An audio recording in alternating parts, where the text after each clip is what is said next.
తెలుగు సినిమాల్లో అలరించే సినిమాలు చాలా వస్తాయి గానీ, ఆలోచింపచేసే సినిమాలనేవి చాలా అరుదుగా వస్తుంటాయి. అలాంటి సినిమా 23 చాలా రోజుల తర్వాత 23 తెలుగులో చెప్పాలంటే. సో, చాలా రోజుల తర్వాత ఇలాంటి ఒక ఆలోచింపచేసే సినిమాను దర్శకుడు 'రాజ్ ఆర్' మన ముందుకు తీసుకొస్తారు. సో, ఈ సినిమాని తీసుకొచ్చే క్రమంలో చాలా ఎఫర్ట్ అనేది అన్ని విధాలా చాలా ఒక సాహసమే ఆయన చేశారని చెప్పేసి చెప్పుకోవాలి. సో, ఆయనకి ఎదురైన సాహసాలు, ఆయన చేసిన అడ్వెంచర్ ఏంటి? ఈ సినిమాని తీయడం వెనక అని చెప్పేసి ఆయన్ని అడిగి తెలుసుకుందాం. సో, సార్ మీరిప్పటికి 2 సినిమాలు చేశారు. 'మలేశం' అందులో ఒక వ్యక్తి జీవితాన్ని ప్రదర్శించి, తర్వాత ఒక నవలని ఒక సినిమాగా తీశారు. అది కూడా ఒక మంచి రెస్పాన్స్ వచ్చింది. సో, ఇప్పుడు ఒక ఇది ఒక కాంట్రోవర్సీ అని చెప్పేసి తొలి నుంచి చాలామంది అనుకుంటూ వస్తున్నారు. యాక్చువల్‌గా ఈ పాయింట్ చెప్పడం వెనక మీ ఉద్దేశ్యం ఏంటి? సార్ ఇది చెప్పడానికి మెయిన్ ఉద్దేశ్యం ఏంటంటే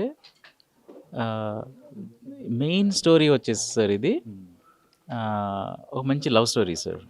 సో ఒక హ్యూమన్ ఎమోషన్స్ ఉన్న మంచి స్టోరీ. సో అది ముఖ్యం. అది ఇంపార్టెంట్ థ్రెడ్ సార్. 90% అదే. కానీ 3 ఇన్సిడెంట్స్ ఏవైతే 90స్‌లో జరిగినాయో అవి బేస్ చేసుకొని ఇవి రాశానండి ఇది. కాకపోతే ఏమనిపించిందంటే ఇన్సిడెంట్స్ 90s ఉన్నా ఇప్పటికీ కొన్ని అవి రెలెవెంట్ అండి. అంటే ఈ రోజుకి కూడా కొన్ని జడ్జిమెంట్స్ చూస్తూ ఉంటే అరే ఏంటి ఇది ఇక్కడ ఒక దగ్గర ఎక్కువ ఉంది, ఒక దగ్గర తక్కువ ఉంది. కొంతమంది ఏమో హైకోర్టు వరకు కొట్లాడగలుగుతారు, కొంతమంది వరకు సుప్రీంకోర్టు వరకు కొట్లాడగలుగుతున్నారు. సో ఎవరికైతే ఎక్కువ మంచి లాయర్లు దిగగలుగుతున్నారో వాళ్ళకి బెయిల్ 1 డేలో వస్తుంది. ఎవరికైతే తేలేరో సో ఇప్పుడు లాస్ అందరికి సమానమే, కాన్స్టిట్యూషన్ అందరికి సమానమే, కానీ న్యాయం మాత్రం అందరికి సేమ్ జరగట్లేదు అని అది ఈ రోజుకి కూడా రెలెవెంట్ కాబట్టి చెప్పాను సార్ స్టోరీ. ఈ సినిమాని మీరు తీసే క్రమంలో అంటే మీరొక దృష్టికోణంలో ఈ సినిమాని తీయాలనుకున్నారు. బట్ మీకు లభించిన సహకారం ఏంటి? ఎదురైన సవాళ్ళేంటి? చివరి వరకు కూడా ఈ క్షణం వరకు కూడా రేపు సినిమా రిలీజ్ అవుతుందనుకో కూడా ఇప్పుడు ఒక చిన్న ఇబ్బందికరమైన పరిణామం అనేది మీ ముందు ఉన్నట్టుగా కనిపిస్తుంది. సో ఏంటేంటండి? మీరు ఎలాంటి ఇబ్బందులు? అంటే ఈ సినిమా ఫస్ట్ నుంచి ఇప్పటి వరకు అన్ని ఇబ్బందులు సార్. సో మేకింగ్‌కి అంటే ఇప్పుడు చిన్న సినిమా ప్రాబ్లమ్స్ ఉంటాయి. అవన్నీ ఉన్నాయి. బట్ చేసిన తర్వాత కూడా అంటే ఇప్పుడు సెన్సార్‌వి 1,00,000 ప్రాబ్లమ్స్ అయినాయి సార్. అంటే ఇప్పుడు కట్స్ అంటే దీని ఫ్లో దెబ్బతింటది. ప్లస్ ఇంకోటి నా బాధంతా ఏంటంటే నేను చాలా తక్కువ చూపించిన దాంట్లో చేయమంటున్నారు. మరి మిగతా సినిమాలు అసలు తలలు నరుక్కుంటున్నారు, ఇవి చేసుకుంటున్నారు. మరి అవిటికి సెన్సార్ ఎట్లా వస్తుంది? కొంతమంది ఏమంటారు ఏ సర్టిఫికేట్ కాదండి. ఏ సర్టిఫికేట్ అంటే ఇష్టం వచ్చినట్టు చేసుకోవడం కాదు. ఏలో కొంచెం లిబరల్‌గా ఉంటారు. కానీ ఆడియన్స్ ఇట్లాంటి వాళ్ళు ఈ ఏజ్ చూడొద్దని అంటారు. అంతేగాని దాంట్లో ఇష్టం వచ్చినట్టు నరుక్కోండి అని ఏ సిబిఎఫ్‌సి గైడ్‌లైన్స్ లేవు.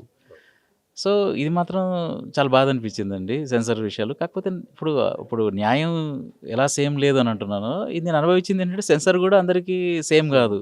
సో కొంతమంది ఇంకెక్కువ ఫైట్ చేయగలుగుతారు, నెక్స్ట్ లెవెల్‌కి వెళ్తారు, రివైజింగ్ కమిటీకి వెళ్ళగలుగుతారు. బట్ నాకు రిలీజ్ చేసుకోవాలి, టైం లేదు, నెల రోజుల నుంచి ఫైట్ చేస్తున్నా. ఇప్పటికీ నాకు ట్రైలర్‌కి సర్టిఫికేట్ రాలేదు. ట్రైలర్‌కి సర్టిఫికేట్ ఒకటి అప్లై చేశాను, రిజెక్ట్ చేశారు. మళ్ళీ ఒకటి అప్లై చేశాను, మళ్ళీ దాన్ని కట్ చెప్పారు, మళ్ళీ అవి పంపించాను, మళ్ళీ. సో ఇప్పటివరకు నా ట్రైలర్‌కి సెన్సార్ రాలేదు. ట్రైలర్‌ని అసలు నేను రిలీజ్ చేయలేకపోయాను థియేటర్‌లో. సరే అట్లీస్ట్ లక్కీగా సినిమాకి అయితే వాళ్ళు చెప్పిన కట్స్ చేశాను, ఇదొచ్చింది. సో నాకు జరిగిన దానికి ఏం ప్రాబ్లమ్ లేదు. కానీ ట్రాన్స్‌పరెన్సీ ఉండాలి కదా అని. సో ఇప్పుడు లాస్ ప్రకారం కూడా ఎవరికి ఎక్కువ శిక్ష పడిందంటే తప్పేం లేదు. కానీ మిగతా వాళ్ళకి ఎందుకు పడట్లేదు సేమ్ శిక్ష అన్నాక ఒక ప్రశ్న వస్తుంది. అదే అడిగానండి. ఇంకొకటి చూస్తే ఇప్పుడు గవర్నమెంట్ సైడ్‌లో నుంచి కూడా భట్టి గారు మాత్రం డిప్యూటీ సీఎం భట్టి గారు నాకు చాలా హెల్ప్ చేశారండి. టైం కేటాయించారు, చూశారు. కానీ రెస్ట్ ఆఫ్ ద గవర్నమెంట్ నుంచి కొంచెం సపోర్ట్ వస్తే ఇట్లాంటి సినిమాలకి ఇంకా నలుగురు వచ్చి చూస్తారు. నేను అదే రిక్వెస్ట్‌తో చెప్పాను, లెటర్లు పెట్టాను, అన్నీ పెట్టాను. ఇది రీజన్, ఈ మూవీ ఇది అని. నెలల తరబడి తిరిగాను. అది గవర్నమెంట్‌ది నా దృష్టిలో ఏంటంటే ఇట్లాంటి వాటిని ఎంకరేజ్ చేయడం అనేది గవర్నమెంట్ రెస్పాన్సిబిలిటీ. సరే నాకు జరగలేదు పర్వాలేదు, నేను ఏదో ఒక విధంగా మేనేజ్ చేసుకోండి. ఇప్పుడు ఈరోజు కూడా థియేటర్స్ లేవు. బట్ ఏదో ఒకటి 50 అయితే 50, 80 ఏదో ఒకటి దొరుకుతాయండి. దొరకకుండా ఉండవు. ఎందుకంటే వేరే సినిమాలు లేవు కాబట్టి. సరే నాదైతే అయిపోద్ది ఏదో ఒకటి. బట్ వేరే ఫిల్మ్ మేకర్స్ కూడా అన్ని సినిమాలు వాళ్ళు చూడలేరండి, నేను ఒప్పుకుంటా. కానీ ఒక సినాప్సిస్ ఉంటుంది కదా, సినాప్సిస్ చూసి దీనికి గవర్నమెంట్ దగ్గర నుంచి చేస్తే బాగుంటుంది అంటే అట్లీస్ట్ చూడాలి. 2 గంటలు కేటాయించాలి నెల రోజుల్లో ఒకటేనా ఒక సినిమా. అది చూసిన తర్వాత నచ్చకపోతే మళ్ళీ ప్రమోట్ చేయొద్దండి. మనకి ఏ హక్కు లేదు.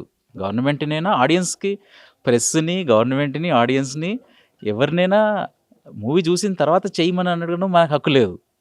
మూవీ ప్లీజ్ చూడండి. ఇప్పుడు ప్రెస్‌ని కూడా ఏమంటామండి, సార్ మీరు చూడండి షో, నచ్చితే మీరు రాయండి మీ ఆర్టికల్‌లో అంటాం. మాకు నచ్చలేదు రాయము అన్నారనుకుందాం. అది వాళ్ళ హక్కు అది. ఆడియన్స్‌ది కూడా అంతే కదండీ. ప్లీజ్ చూడండి అంటాం. చూసి నచ్చలేదు అంటాం. అక్కడికి మనం యాక్సెప్ట్ చేస్తాం వెళ్ళిపోతాం. గవర్నమెంట్‌ది కూడా అంతే. సార్ ఇది సినాప్సిస్ చూడండి. మీకు ట్రైలర్ చూడండి. ఇది బాగా అనిపిస్తదా? వచ్చి చూడండి. మూవీ వచ్చిన తర్వాత కూడా నచ్చితేనే అవును. మేము గవర్నమెంట్ చేయాల్సిందని నువ్వు చేసి పెట్టావు కాబట్టి, ఎందుకంటే ప్రిజన్ రిఫార్మ్స్ చూపియడము గవర్నమెంట్ జాబ్ అది. అది నేను చేసి చూపించాను. సోషల్ జస్టిస్ గవర్నమెంట్ జాబ్ అది. సరే మేము చేసే పని నువ్వు చేసావు కాబట్టి నీకు సహకరిస్తాం అని వాళ్ళు ముందుకొస్తే ఇంకా నలుగురు ఇట్లాంటి వాళ్ళు చేస్తారు. నాది అయిపోయింది. బట్ అట్లీస్ట్ ఇంకా కంటిన్యూ చేయాలని మాత్రం రిక్వెస్ట్ చేస్తున్నా గవర్నమెంట్. అంటే ఒకటండి ఎక్కువ బిగ్ బడ్జెట్ సినిమాలు రావటం, వాటిని ఎంకరేజ్ చేయటం. సో, వాటన్నిటికి ఎలాంటి సహకారం ఉంటుంది. బట్ ఇలాంటి సినిమాలకు చాలా రోజుల తర్వాత మీరు ఇందాక గద్దర్ అవార్డ్స్ అని చెప్పి కూడా ప్రెస్ మీట్‌లో ప్రస్తావించారు. చాలా సంవత్సరాల తర్వాత ప్రభుత్వం ఒక ఎంకరేజ్‌మెంట్ విధానం అని తీసుకొచ్చి చేస్తూ ఉంది. అంటే మీరు చెప్పిన సలహా సూచనలు పాసుకుని భవిష్యత్తులో కూడా చిన్న సినిమాలను ఎంకరేజ్ చేయటం అనేది ఎంతవరకు ఇంపార్టెంట్ అంటారు? 100% ఇంపార్టెంట్ అండి. ఎందుకంటే చిన్న సినిమాలు లేకపోతే పెద్ద సినిమాలు ఆడవు. పెద్ద సినిమాలు ఆడకపోతే ఇండస్ట్రీనే ఉండదు. సో పెద్ద సినిమాలు ఇంపార్టెంట్. చిన్న సినిమాలు ఇంపార్టెంట్. ఇక్కడే టెక్నీషియన్స్ అంతా నేర్చుకుంటారు పని. మంచి పెద్ద సినిమాలకి వెళ్తారు. ప్లస్ థియేటర్లు ఒక పెద్ద సినిమాలు 40 వస్తాయండి. దాంతో థియేటర్లు ఎట్లా వస్తాయి నడవు. సో చిన్న చిన్న సినిమాలని తీసుకురావడం అనేది ఎంకరేజ్ చేయడం అనేది గవర్నమెంట్‌ది. బట్ కొన్ని సోషల్ సబ్జెక్ట్స్ మీద వచ్చినప్పుడు ఇంకా పెద్ద సహకారం ఉండాలి గవర్నమెంట్‌కి.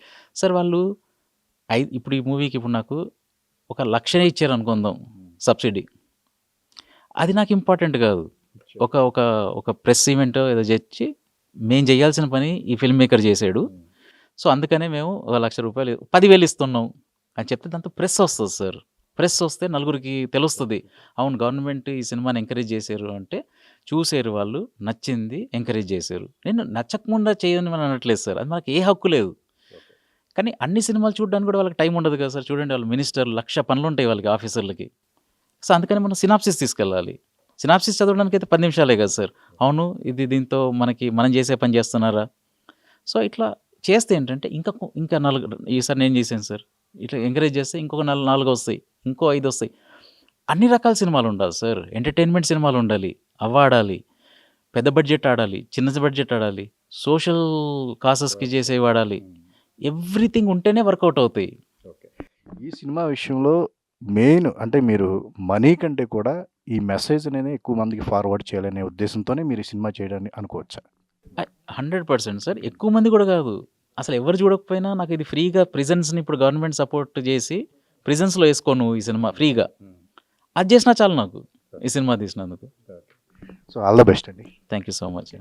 సో ఇది రాజు చెప్తున్నారు. ఖచ్చితంగా చిన్న సినిమాలకి సోషల్ మెసేజ్ ఇలాంటి ఒక ఉద్దేశంతో తీసిన సినిమాలకి ప్రభుత్వ సహకారం ఉంటే గనక మరి అంటే పెద్ద సినిమాలు అలాగే వాడితే ఇలాంటి చిన్న సినిమాలకు కూడా సపోర్ట్ అనేది ఉంటే బాగుంటుందని చెప్పేసి అంటున్నారు. ఇక ప్రధానంగా ఈ సినిమా తీయటం వెనక ఉద్దేశం మనీ కంటే కూడా ఒక మెసేజ్‌ను పాస్ చేయటం. ఉచితంగా కూడా ఈ సినిమాని ఎవరైనా చూసే విధంగా కూడా చేయాలన్నదే తన ఉద్దేశాన్ని కూడా చెప్తున్నారు. కెమెరామెన్ సంతోష్‌తో సుజిన్ ఏబిఎన్.